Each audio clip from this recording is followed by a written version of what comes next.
이어서 소방 방재 전문가 모시고 관련 내용을 좀 더 이야기 나눠보도록 하겠습니다. 대전보건대 재난소방건설안전과 김동훈 교수 나오셨습니다. 어서 오십시오. 안녕하십니까. 네.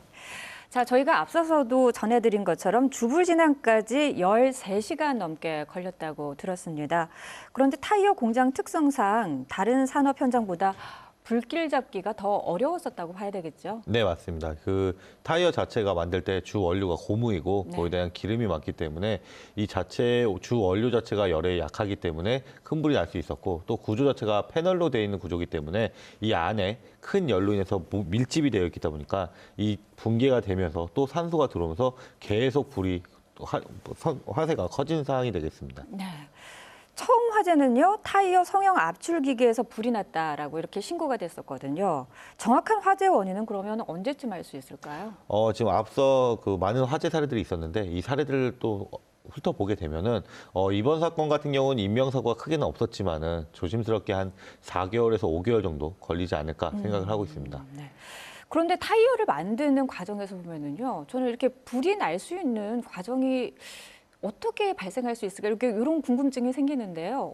조심스럽게 예측하신다면은 어떻게 예측을 하시나요? 저는 이 공장 내에 분진, 즉 먼지 같은 경우가 있을 거라고 생각을 합니다. 그래서 이 먼지로 인해서 그 발생된 열로, 그러니까 가열 공장이 생긴 열로 인해서 그 분진에 불이 붙어서 전파가 돼서 주 원료인 고무나 기름에 불이 붙지 않았을까 생각을 하고 있습니다. 그렇군요. 자, 이 타이어가 타면서 유독성 물질이나 유독가스도 물론 문제겠지만은 이 거센 바람에 불티가 날리면서 인근 아파트 주민들이 대피를 하기도 했다고 들었습니다.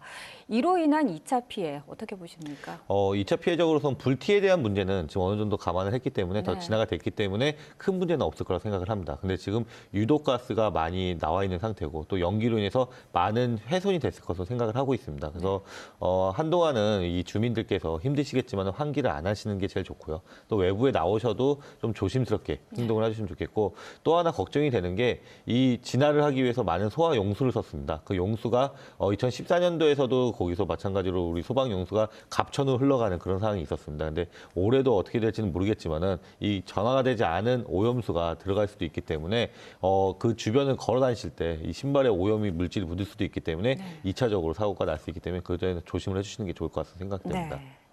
자, 그런데 한국 타이어 공장에서의 불이 이번이 처음이 아니지 않습니까? 네.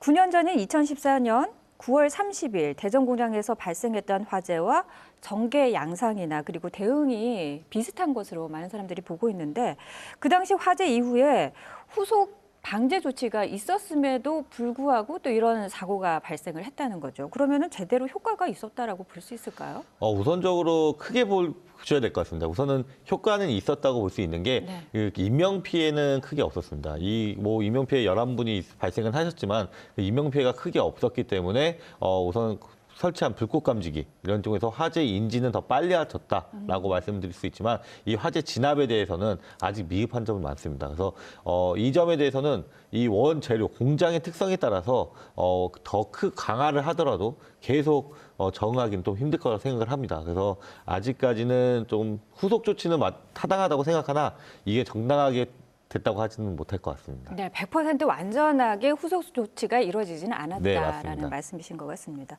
자, 그러면은요, 이런 반복적인 화재로 인해서 소방 안전과 화재 예방에 대한 현실적인 대책이 필요하다 이런 얘기들이 나오고 있는데요. 어떤 대안이 필요하다고 보십니까?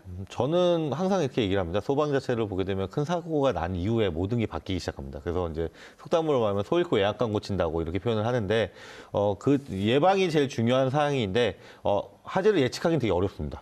근데 이 환경이 어떤 환경에서 어떻게 발생할 건지를 예측하기는 쉽습니다. 이번 사고 같은 경우도 주 원료인 고무랑 기름이 열에 취약하다는 건 누구나 알고 있습니다. 그래서 이 열원과 좀 멀리 했었으면은 이 화재가 크게 발생되지 않았지 않을까 이런 게 필요할 거라 생각하고, 이 작업 환경, 공장 같은 경우는 작업 환경을 분석을 해서 이 화재가 발생될 것을 미리 예방하는 게 우선시돼야 되지 않을까 생각되고 있습니다. 네, 알겠습니다.